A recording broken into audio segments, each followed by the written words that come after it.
Donnie and Dolly, the team is supported by ableauctions.ca. Closing your business? We can help.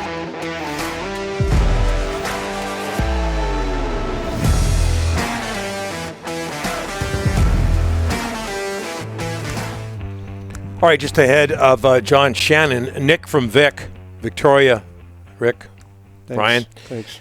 Rick, so that's the wrong one I'm reading there. Is it just me? But is it just me? OEL looks like a superstar whenever Hughes is out of the lineup. That's a great point. Remember that 2-week period about a month ago where he looked like he was hurt? Maybe it wasn't a month ago. It was less time than that. But the last several times out, he's looked really good. And Donnie, quickly, let me add to this. 9 points in 6 games when Quinn Hughes doesn't play. OEL, 2 power play points last night running it. This guy, when Hughes ain't there, this guy excels. Well, yeah, and again, he's going to be on the point of the power play when Hughes isn't there, so that makes sense. Joined now by NHL Analyst, co-host of the Bob McCown podcast, as always on a Thursday, the pride of Oliver, BC. John Shannon, how are you, sir?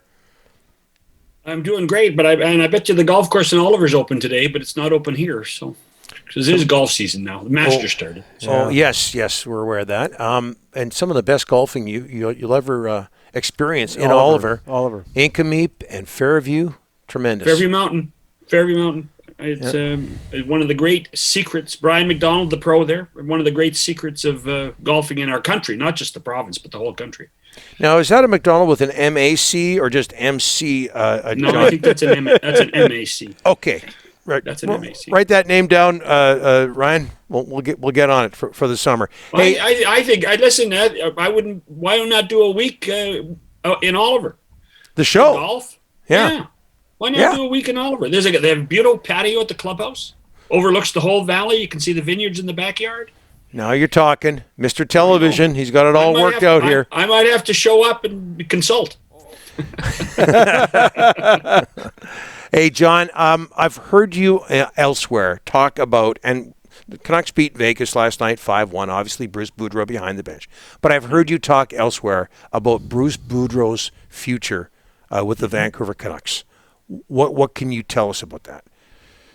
Well, first of all, the first place I talked about it was the Thursday after the trade deadline with you guys, because it was to me, it was the paramount issue the Vancouver Canucks have to get done before this season is over.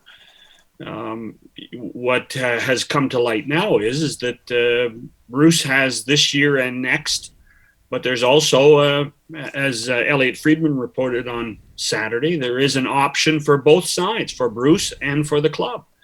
So then that becomes an issue that says, hey, what do the Canucks want? What does Bruce want? And so that's why I think we're getting a little bit of a dance right now, more than anything else. Can you see him being in demand if things don't work out in Vancouver? I think that there are going to be people and going to be teams that if their teams falter in the first round or don't make the playoffs, they're going to say, well, hold on. You know, a veteran coach seems to be able to come in and turn a team around. Bruce did it in Vancouver to an extent. Darryl Sutter has done it. Are there other teams that could look at that blueprint and say, you know what, maybe Boudreau's the guy?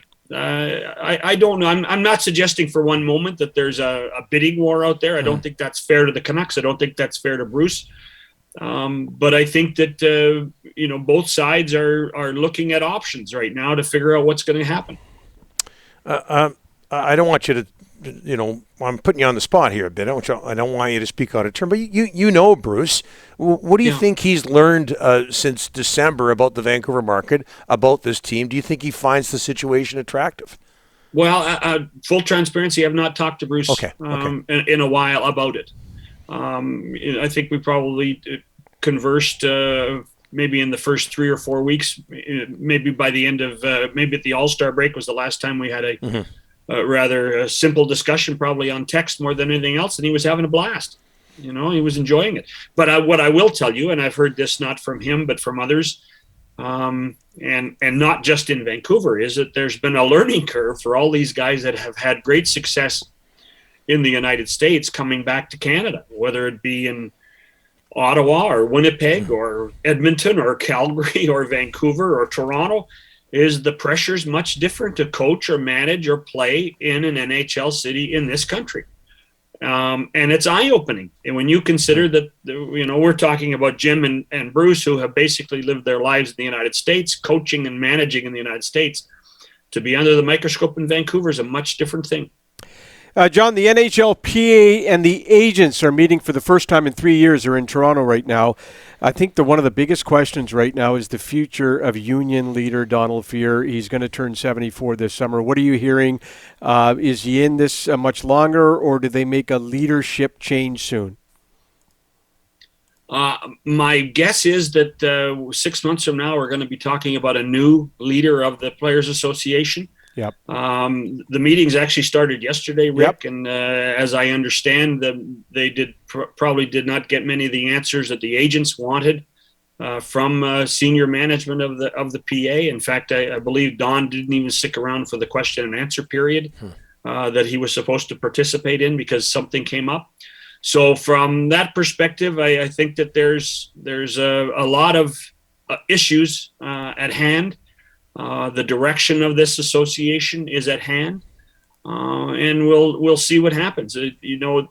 This group has not done a good job in many ways of finding the right search committee over the years to then hire the appropriate independent person to run it.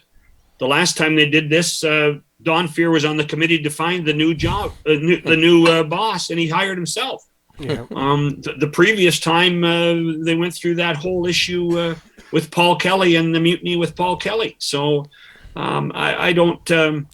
They've got to get their ducks in a row with the Players Association, because right now, with everything that's happened and everything that this league is all about now, it's much more about the ownership side, the management side, than it is the player side. Big time. I'm going to put my, our show's hatred for the city of Toronto aside here now, John. There's no hatred for Toronto. The hatred for the suits in Toronto, John. Just, you know where I'm going. Austin Matthews. I used to be one of them, and I used to hate them too. So. Yeah, no kidding. They've done a horrible job in Vancouver on radio, I'll tell you that much. John, Austin Matthews. We're gonna get in trouble. Austin Matthews and Mitch Marner have been absolutely a pleasure to watch this week. I didn't say that, but boy, are they on top of their game. The goal by Marner in Florida, he goes through the whole team. Matthews scoring at an unbelievable clip. These two are really coming together at the right time, are they not? They are. But for every 2 steps forward, there's 3 steps back, because I think that if I'd have told you they would have beaten the Bruins and they beaten Tampa and then they go to Florida or up 5-1, it doesn't really matter anymore, Rick. This is all about the first round of the playoffs. Yep. I mean, we can sit here and gloat and glow about Austin Matthews and can he get to 60 goals and can Marner get to 100 points? But do they still have issues with their goaltending? Can they beat a team like Boston in the first round, or Tampa or Florida in the first round?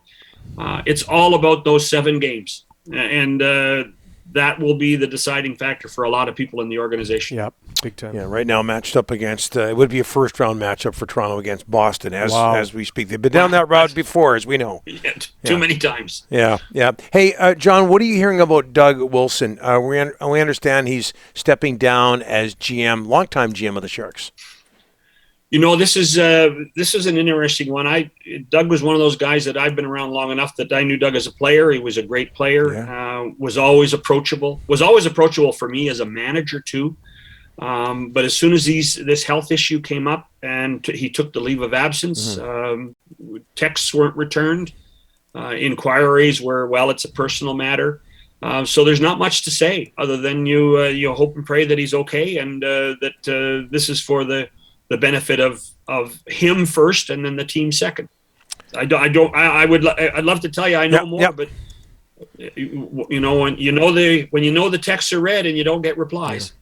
Yeah. And I think the consensus is he's done a fabulous job there, John, despite what's happening to the Sharks these days. Well, what he's done is what every manager wishes to do, and that is to create stability for an organization. To have the same person with the same mode and have a great relationship with ownership, which he did for for so many years in San Jose, and I believe still does, and creates a tone for a management team for a long period of time. I think every manager would look at that and say, boy, I wish I had that chance to build a team, rebuild a team maybe twice, and then go from there. And that's what Doug's been able to do, and he's done a great job. He's also nurtured his son, Doug Jr., into a key role there. He's had some great people around him. Pete DeBoer for a time, Todd McClellan for a time, Bob Bugner now. Tim Birch is one of the great scouts of all time in the National Hockey League with Doug's help. So they've done some really good things over the years in San Jose, and I just hope that on a personal level that Doug's okay. Yeah. I remember watching him play at the Coliseum in the Memorial Cup with the Ottawa 67. So wow. It's been a while. John, thanks so much for this. Brian McDonald. We'll write it down and. Well, that's another BMAC.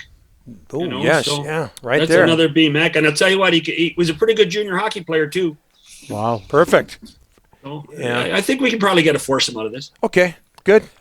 Fairview Mountain. Yep. Good tea times available. Yep. Maybe. It's pretty popular. So are you. Thanks, John. Cheers.